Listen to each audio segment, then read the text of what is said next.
Puji Tuhan, kita jumpa lagi dalam program Doa Pagi GPDI Budi Mulia. Sebelum kita mulai membacakan ayat firman Tuhan, lebih dulu saya ajak kita berdoa. Bapa di sorga, kami datang dengan mengucap syukur buat pagi ini. Tuhan sudah pelihara kami, Tuhan sudah berkati kami di hari yang lalu. Pagi ini kami mau buka hati, kami mau lagi diberkati dengan firman Tuhan, bersekutu bersama-sama menikmati kemurahan Tuhan. Kami awali pagi yang baru ini dengan mengucap syukur dalam nama Tuhan Yesus Kristus. Haleluya. Amin.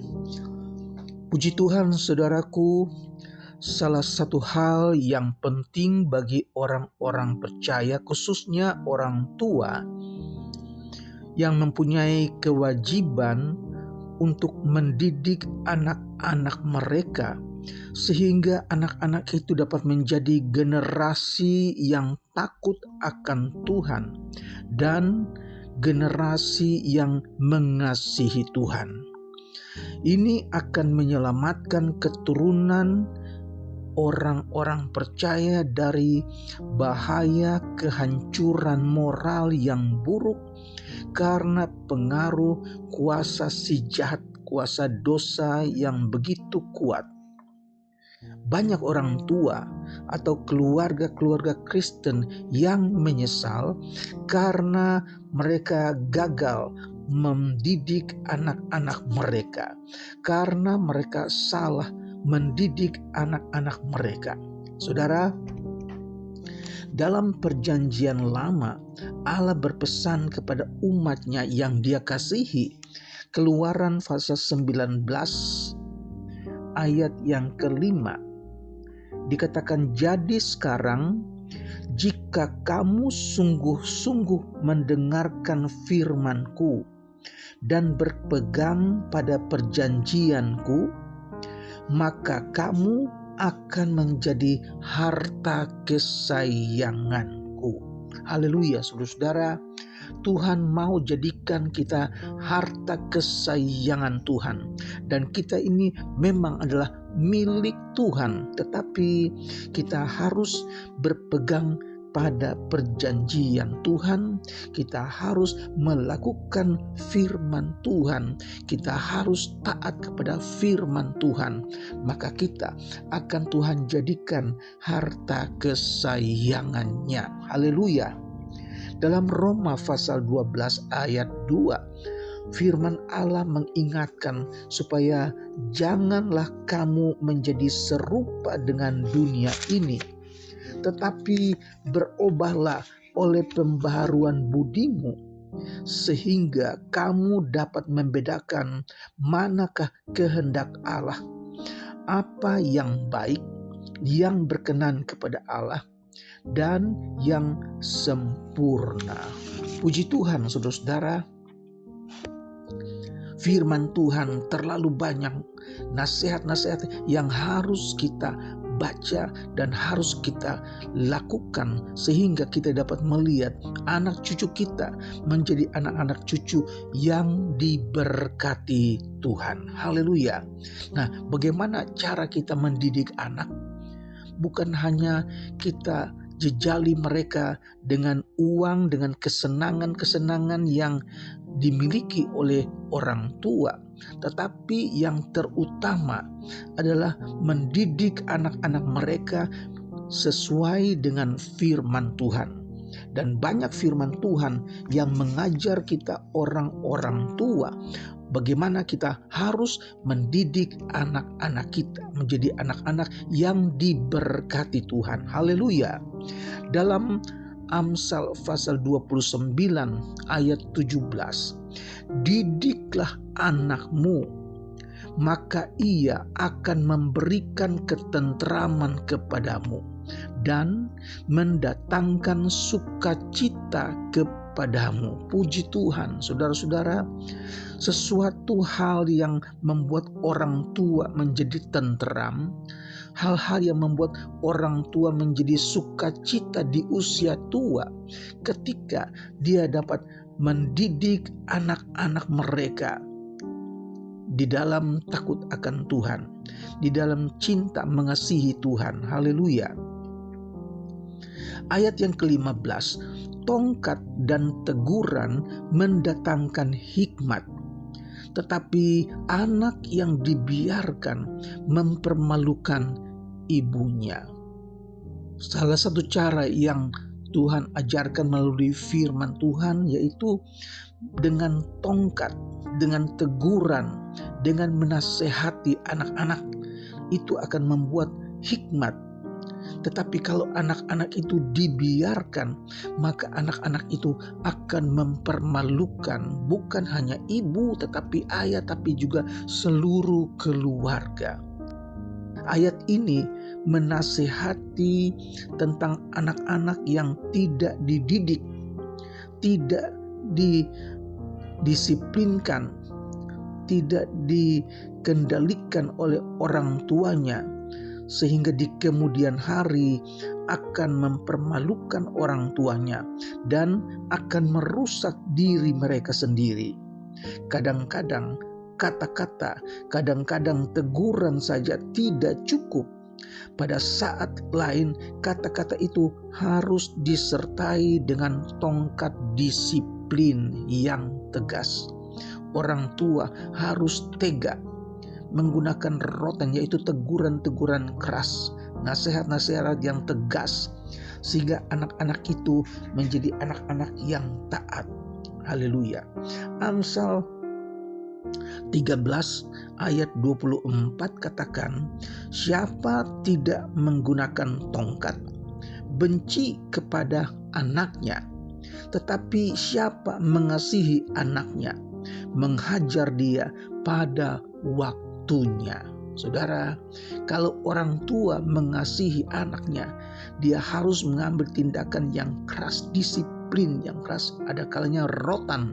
Saudara, Alkitab mengarahkan orang tua untuk mendisiplinkan anak-anak mereka dengan tongkat sepanjang masa pertumbuhan mereka. Ini ketika anak-anak masih kecil. Kalau mereka sudah dewasa, sudah tidak bisa pakai rotan, tidak bisa pakai tongkat.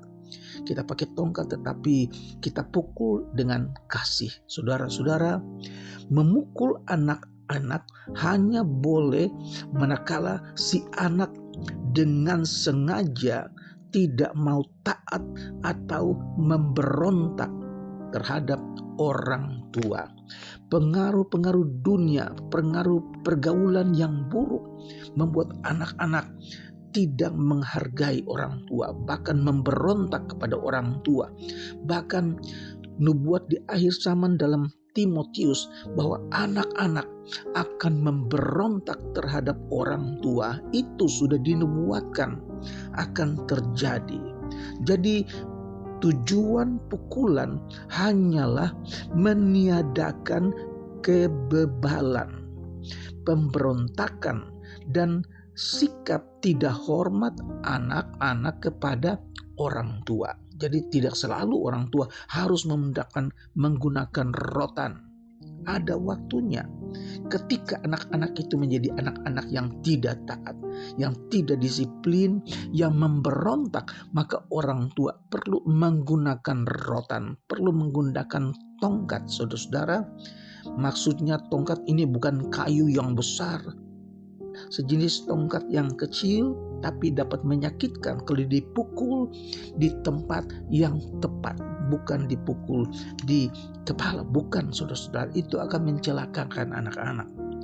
Amsal 22 ayat 15, disiplin orang tua yang memadai, yang dilaksanakan dengan bijaksana, penuh kasih dan tenggang rasa, membantu anak-anak untuk belajar bagaimana berperilaku yang benar.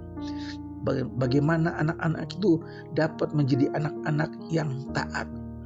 Dan ini akan menghindari perilaku yang salah, membuat anak-anak terhindar dari perbuatan-perbuatan yang buruk, dan juga mungkin menghindari penderitaan di masa-masa yang akan datang dalam kehidupan mereka. Amsal 29 ayat 15, disiplin semacam ini diperlukan agar anak-anak tidak membentuk sikap yang nantinya akan membawa kehancuran, bahkan kematian, saudara-saudara.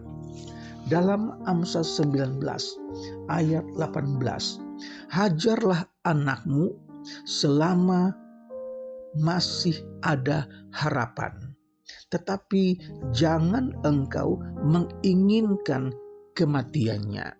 Jadi orang tua menghajar anaknya, mendidik anaknya itu dengan bijaksana, dengan kasih, bukan dengan nafsu untuk mencelakakan. Ini salah, saudara-saudara. Amsal 23 ayat 13 dan 14. Jangan menolak didikan dari anakmu. Ia tidak akan mati kalau engkau memukulnya dengan rotan. Ayat 14. Engkau memukulnya dengan rotan, tetapi engkau menyelamatkan nyawanya dari dunia orang mati. Orang tua harus bijaksana. Boleh menggunakan rotan, tetapi kita memukul dengan rotan, tetapi kita menyelamatkan nyawanya dari dunia orang mati. Ini adalah firman Tuhan. Orang tua harus membedakan bahwa firman Tuhan itu tidak pernah salah. Firman Tuhan itu ya dan amin. Meskipun ada kalanya pendidikan yang dicatat dalam firman Allah sepertinya sudah tidak cocok dengan pendidikan di zaman akhir sekarang, tetapi kita harus percaya bahwa firman Allah itu benar. Firman Allah itu tidak pernah salah. Haleluya. Ibrani 12 ayat 6 dan 7, karena Tuhan menghajar orang yang dikasihinya, dan ia menyesah orang yang diakuinya sebagai anak. Haleluya. Jadi bukan orang tua saja mendidik anak, Tuhan juga mendidik kita sebagai anak-anak rohaninya. Dia menghajar orang yang dikasihinya, dan dia menyesah orang yang diakuinya sebagai anak. Haleluya. Kita ini adalah anak-anak yang Tuhan akui menjadi miliknya. Bahkan kita adalah harta kesayangan Tuhan. Itu sebabnya ketika kita salah, ketika kita berada di jalan yang tidak benar, Tuhan hajar kita supaya kita sadar. Wahyu pasal yang ketiga ayat yang ke-19. Barang siapa kukasihi, ia kutegur dan kuhajar. Sebab itu relakanlah hatimu dan bertobatlah. Buat anak-anak keluarga yang sudah nyasar, sudah sesat jalannya, tidak benar, Tuhan hajar supaya dia bertobat. Haleluya. Tuhan kiranya memberkati setiap keluarga yang menaruh perhatian kepada anak-anak, cucu-cucu, tidak pernah terlambat untuk melakukan firman Allah. Haleluya. Tuhan memberkati. Mari kita berdoa. Bapa di sorga, terima kasih buat pelajaran yang kami dapati hari ini melalui firman Tuhan. Jadikan kami orang tua yang bijaksana dalam mendidik anak-anak kami. Jadikan kami orang tua yang mengasihi anak-anak cucu kami, sehingga kami tidak segan-segan menggunakan rotan, disiplin yang ketat, yang keras, supaya kami dapat melihat anak cucu kami tetap menjadi harta kesayangan Tuhan. Terima kasih Tuhan, memberkati setiap keluarga Kristen, mereka yang senantiasa berharap mengandalkan kepada Tuhan saja. Hamba-Mu berdoa buat jemaat Tuhan, buat umat Tuhan yang dalam keadaan lemah, dalam keadaan pergumulan karena kesusahan ya Tuhan. Mari Tuhan datang jamah, Tuhan berkati mereka, kuatkan mereka, sehingga mereka juga dapat menikmati kemurahan Tuhan, melakukan firman Tuhan. Kami berdoa Tuhan buat mereka yang dalam keadaan sakit, darah Yesus, kuasa Yesus, bilur Yesus menyembuhkan mereka. Haleluya. Kami berdoa juga untuk bangsa dan negara kami Indonesia. Buat tahun 2024, tahun politik, Tuhan selamatkan bangsa kami Indonesia. Engkau mengasihi Bapak Presiden, Wakil Presiden, staf menteri, semua pemerintah dari pusat sampai ke daerah. Kami berdoa di dalam nama Yesus, Tuhan selamatkan Indonesia. Di dalam nama Tuhan Yesus Kristus kami berdoa. Haleluya. Amin. Tuhan memberkati.